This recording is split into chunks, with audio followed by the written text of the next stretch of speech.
अस्सलाम वालेकुम दोस्तों, मैं हूं फजल अमीन और आप देख रहे हैं कंप्यूटर वर्ल्ड।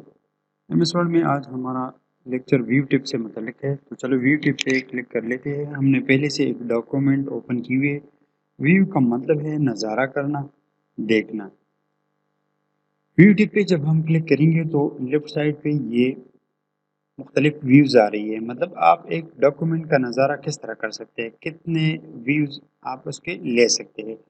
तो अगर इस डॉक्यूमेंट को हम रीड ओनली मोड में, मतलब रीडिंग मोड में लेना चाहे तो हम रीड मोड पे क्लिक करेंगे। तो हमारे पास ये जो डॉक्यूमेंट है, हाँ, मतलब जिस तरह आप बुक पढ़ते हैं या कोई डॉक्यूमेंट पढ़ते हैं, इस मोड में आ जाएगी। ठीक है, ये रीडिंग मोड है। कीबोर्ड पे एस्केप का बटन दबाने से हम वापस प्रिंट लेआउट व्यू में आ जाएंगे। Print layout view by default view है, मतलब जिस तरह हम एक डॉक्यूमेंट की प्रिंट लेते हैं, ये इस व्यू में आता है। इसके बाद वेब लेआउट व्यू है। वेब लेआउट व्यू पे जब हम क्लिक करेंगे तो हमारी डॉक्यूमेंट कुछ इस तरह आ जाएगी। हाँ, मतलब जिस तरह एक वेब पेज हम देखते हैं, हाँ, बिल्कुल उसी तरह हमारी डॉक्यूमेंट आ जाएगी। तो आप इस व्यू को भी ले सकते हैं, अपने डॉक्यूमेंट को इस व्यू में भी ला सकते हैं। इसके बाद है आउटलाइन व्यू। आउटलाइन व्यू पे जब हम क्लिक करेंगे तो हमारे डॉक्यूमेंट इस तरह आ जाएगी। आउटलाइन व्यू में एक फ़ायदा ये है कि इसकी जो हेडिंग और सब हेडिंग है, हैं, उस पे उसको हम हाइड कर सकते हैं। मतलब प्रीफेस पे जब मैं क्लिक करूंगा तो ये प्लस का साइन है। ठीक है, तो इसकी ये सब हेडिंग आ रही है। इस पे जब मैं क्लिक करूंगा तो मैं अपने डॉक्यूमेंट को मिनिमाइज कर सकता हूँ। ये देख रहे हैं आप। ठीक है, इस पे मैं जब क्लिक करूंगा, हाँ, what this book not teach you, इस पर क्लिक करूंगा तो ये मिनिमाइज हो रही है। इसकी सब हेडिंग है। ठीक है, और इसमें एक और भी मुख्तलिफ ऑप्शंस आ रही है। मतलब आप किस किस लेवल तक इसको, हाँ, मतलब जो आपके लेवल है, हेडिंग लेवल, आप कौन से लेवल को, हाँ, रीडिंग मोड में लाना चाह रहे हैं, उसको रीड करना चाह रहे हैं, तो आप इधर से चेंज कर सकते हैं। ठीक है, आर लेवल पे मैं क्लिक करूंगा तो इसकी जितनी भी हेडिंग लेवल है वो आ जाएगी। ठीक है, और इसमें शो टेक्स्ट फॉर्मेटिंग, इस पे मैं जब क्लिक करूंगा ये इस टिक पे, ठीक है, तो जितनी भी फॉर्मेटिंग हुई है वो हमें शो करवाएगा। ये मैं अनचेक कर रहा हूँ तो फॉर्मेटिंग गायब हो जाएगी। दोबारा से चेक करूंगा तो ये आ जाएगी। ठीक है, इस पे, हाँ, ऐसे शो डॉक्यूमेंट को भी हम मतलब क्लिक कर सकते हैं और ये इधर से हम क्लोज कर सकते हैं। ठीक है, दोबारा से हम चले जाते हैं, अपने डॉक्यूमेंट के टॉप पे चले जाते हैं और व्यू टेब पे क्लिक कर लेते हैं। इसमें एक है डेप्थ व्यू। डेप्थ व्यू भी जब मैं क्लिक करूंगा तो हमारी डॉक्यूमेंट थोड़ी स्क्वीज हो जाएगी। ये इस तरह इस शक्ल में आ जाएगी। ठीक है, और इसके बाद ये हमारी प्रिंट लेआउट भी है, दोबारा से उसमें ला सकते हैं। ठीक है, इसके बाद एक रूलर है। रूलर पे जब मैं क्लिक करूंगा तो ये पैमाना, हाँ, ये रूलर जो है हमारे सामने आ जाएगा। इसको समझने के लिए मैं पहले से एक, हाँ, मैं एक नया डॉक्यूमेंट ओपन कर लेता हूँ। रूलर का फ़ायदा क्या है, रूलर में ये जो टिप स्टॉप है वो सेट की हुई है। मतलब टिप स्टॉप बाय डिफ़ॉल्ट जब हम कीबोर्ड पे टिप का बटन दबाएंगे तो ये इधर रुक जाएगी 5 सेंटी पे, ये फिर इधर रुक जाएगी। लेकिन मैं अगर दोबारा से इसको सेट करना चाहूँ रूलर के थ्रू, तो मैं अगर इधर क्लिक करूँगा, ठीक है, ये इधर और फिर मैं इधर, ठीक है, लेट्स सपोज, और मैं अब टिप दबाऊंगा तो स्टार्ट इधर से लेके डायरेक्ट इधर ये, हाँ, आ जाएगी। ये देख रहे हैं आप, और फिर इधर आ जाएगी। ये देख रहे हैं। इसका फ़ायदा ये है कि हम अगर कोई डॉक्यूमेंट लेना चाहे, स्टार्ट करना चाहे, लेट्स सपोज मैं, हाँ, रीड करना चाहूँ name, father name, let's suppose, और मैं इसकी टिप स्टॉप सेट कर लेता हूँ।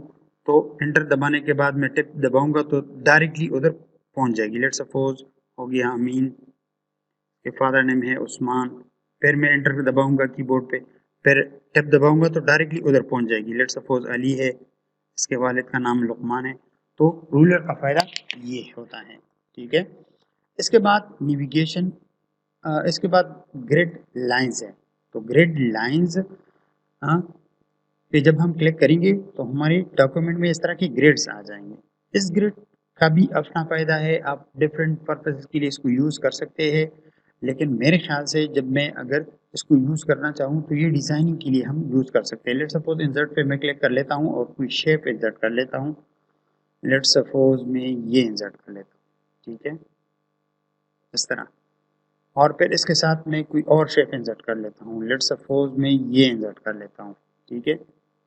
तो इस तरह हम इस तरह हम जो ग्रिड्स है उसमें डिजाइनिंग कर सकते हैं, ठीक है। अपने पर्पसेस के लिए आप इसको यूज कर सकते हैं। लेट्स सपोज मैं इधर इसके इस कॉर्नर से ये यूज कर सकता हूँ। लेट्स सपोज मैं चाह रहा हूँ ये बिल्कुल इसके पैरेलल सीधे आ जाए, ठीक है, इस बॉर्डर और इस बॉर्डर से राइट साइड पे। तो आप डिफरेंट पर्पसेस के लिए इसको यूज कर सकते हैं, ठीक है। तो ग्रिड का फायदा ये होता है। इसको मैं क्लोज कर लेता हूँ, ठीक है,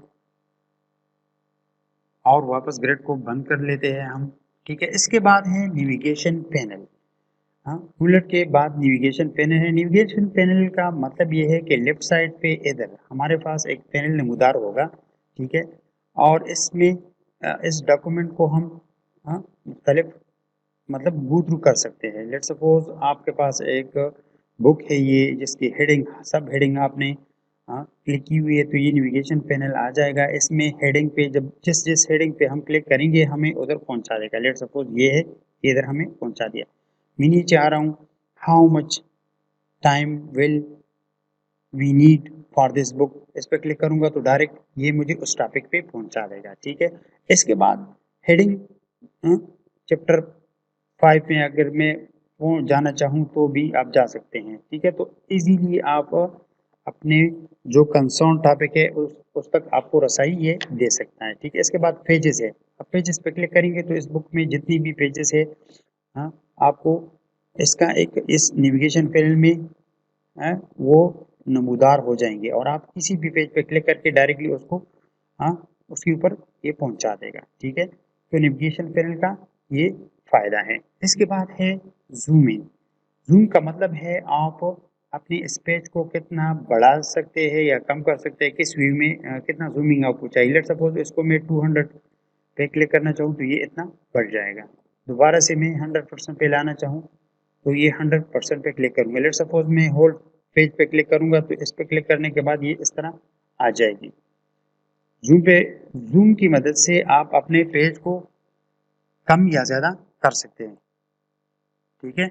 और इसके बाद एक और भी तरीक़ाकार है जूमिंग का कि कीबोर्ड पे हम कंट्रोल का बटन दबाएंगे और माउस पे रूलर की मदद से हम इसको जूम इन और जूम आउट कर सकते हैं, ठीक है। एक तरीका ये हो गया। अब इस डॉक्यूमेंट में एक और ऑप्शन आ रही है व्यू में सारी के वन पेज। वन पेज हम देखना चाहे तो हम वन पेज पे क्लिक कर सकते हैं, और ये मल्टीपल पेजेस पे क्लिक करेंगे तो हम मल्टीपल पेजेस देख सकेंगे। एट द सेम टाइम ये मल्टीपल पेजेस हम रीड आउट कर सकते हैं, ठीक है। इसके बाद है नीचे पेज विड्थ। पेज विड्थ पे क्लिक करेंगे तो ये बुक जो है ये इसका साइज बढ़ा देगा, और पेज विड्थ जितनी है, ठीक है, उधर मतलब ये बढ़ा के उसके साइज के बराबर कर देगा, ठीक है। इसके बाद एक ऑप्शन आ रही है न्यू विंडो। न्यू विंडो पे हम क्लिक करेंगे तो एक और विंडो हमारे पास ओपन हो जाएगी, ठीक है। व्यू पे क्लिक करने के बाद न्यू विंडो ओपन होगी, लेकिन अब हमें नजर नहीं आ रही। अब मैं इसको अरेंज कर लेता हूँ। अरेंज विंडो, ये देख रहे हैं आप, एक ये विंडो है, ठीक है, और एक ये विंडो है, ठीक है। तो बाज़ औक़ात हमें डिफरेंट बुक को या डिफरेंट पेजेस को, डिफरेंट डॉक्यूमेंट्स को एक साथ पढ़ना होता है, कंपेयर करना होता है, तो हम इस तरह फिर इसको अरेंज कर सकते हैं, ठीक है। चलिए मैं इसको बंद कर लेता हूँ, इसको मिनिमाइज कर लेता हूँ, और इसके बाद एक और ऑप्शन आ रही है स्प्लिट। स्प्लिट पे जब मैं क्लिक करूँगा तो ये डॉक्यूमेंट को स्प्लिट कर देगा, ठीक है। एक ये हो गया एक पोर्शन, और एक पोर्शन ये हो गया। तो अगर मैं दोबारा से रिमूव करना चाहूँ तो स्प्लिट रिमूव पे क्लिक करूँगा। इसके बाद है व्यू साइड बाय साइड, और ये जो ऑप्शन आ रही है ये ब्लर है, लेकिन ये उस वक्त ऑन होगी जब आप more than one document open करेंगे। तो चलो हम एक और डॉक्यूमेंट ओपन कर लेते हैं। लेट्स सपोज हम इस पर क्लिक कर लेते हैं ओपन पे, और हम ये दूसरा रिव्यू टेबलेट सपोज ये ओपन कर लेते हैं, ठीक है। ये व्यू पे जाके ये व्यू साइड बाय साइड हम ओपन करेंगे, ठीक है। साइड बाय साइड हमने ओपन कर लिया तो ये मोर देन वन डॉक्यूमेंट हम स्क्रॉल कर सकते हैं, ठीक है। आप इस पे क्लिक करके हम विंडो पोजीशन भी रीसेट कर सकते हैं। ठीक है, विंडो पोजीशन भी रीसेट कर सकते हैं और आप स्विच भी कर सकते हैं। स्विच विंडोज़, एक विंडो और दूसरे के दरमियान आप स्विचिंग भी कर सकते हैं। तो ये जो है इससे मुतल्लिक़ था। अब इसका जो हम ये बंद कर लेते हैं, इसका जो मोस्ट पावरफुल फीचर है ये मैक्रोज़। मैक्रोज़ किस तरह होता है? लेट्स सपोज आपने एक काम बार बार करना है।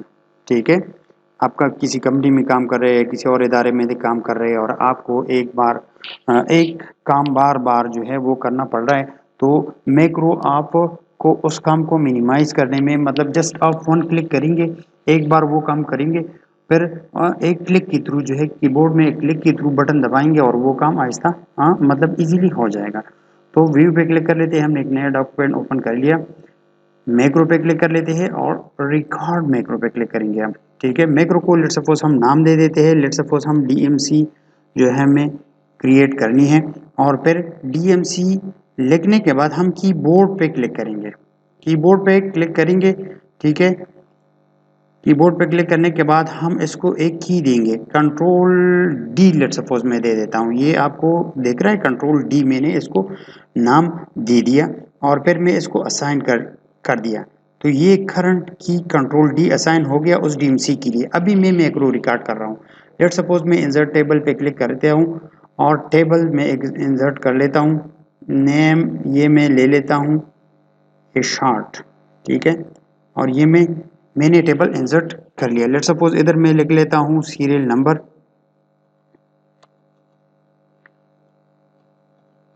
एक टाइम में मैं वो काम करूँगा।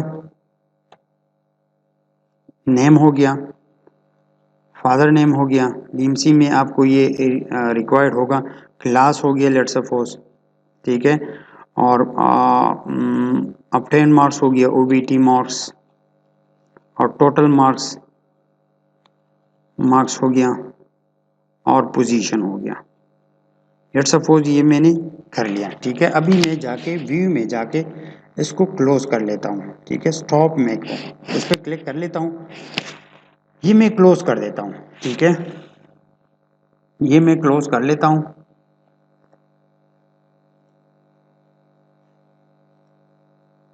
अभी किसी दूसरे दिन में आके जो है लेट सपोज वही काम डीएमसी मैंने रिपीट करवाना है, तो इसके ओपन करने के दो तरीके हैं। मैं मतलब मुझे ये नहीं करना पड़ेगा कि इंसर्ट में जाके टेबल इंसर्ट करूंगा, नाम लिखूंगा, मैं जस्ट कीबोर्ड पे मैं आपको ऑन स्क्रीन कीबोर्ड ओपन करके दिखा देता हूँ कि आपने किस तरह वो शॉर्टकट जो है, शॉर्टकट के थ्रू आपने वही काम करना है। ऑन स्क्रीन कीबोर्ड मैंने ओपन कर लिया। ठीक है, तो हमने जो कंट्रोल डी के ज़रिए हम मैक्रो हमने बनाया था, हम वही जो है अब एंटर कर रहे थे। इधर देख रहे हैं, अब कंट्रोल दबाऊंगा और मैं डी दबाऊंगा तो वो एंटर हो गई है, एक क्लिक से वो एंटर हो गई है। जो काम मैं फिर से कर देता हूँ, एक नया डॉक्यूमेंट मैंने ओपन कर लिया और कीबोर्ड पे मैं कंट्रोल डी दबा रहा हूँ, तो जो काम जो मैक्रो मैंने रिकॉर्ड की थी वो एक क्लिक में हो गई। इस तरह आप मतलब कोई और मैक्रो भी रिकॉर्ड कर सकते हैं अपने पर्पस के लिए। और इसका एक और भी तरीका है कि मतलब आपने व्यू में जाके व्यू मैक्रोस पे क्लिक करना है और ये डीएमसी है, लेट सपोज इसको हम रन करेंगे। ठीक है, तो ये भी इंसर्ट हो जाएगी। तो ये इसका एक बेहतरीन फीचर है। ठीक है, आप अपने मकसद के लिए इसको यूज़ कर सकते हैं। तो ये सारा कुछ एमएस वर्ड में व्यू टिप से मुतल्लिक था। अगर आपको हमारा लेक्चर पसंद आया है तो लाइक कीजिएगा, सब्सक्राइब कीजिएगा, दुआ में याद रखिए। अल्लाह हाफ़िज़।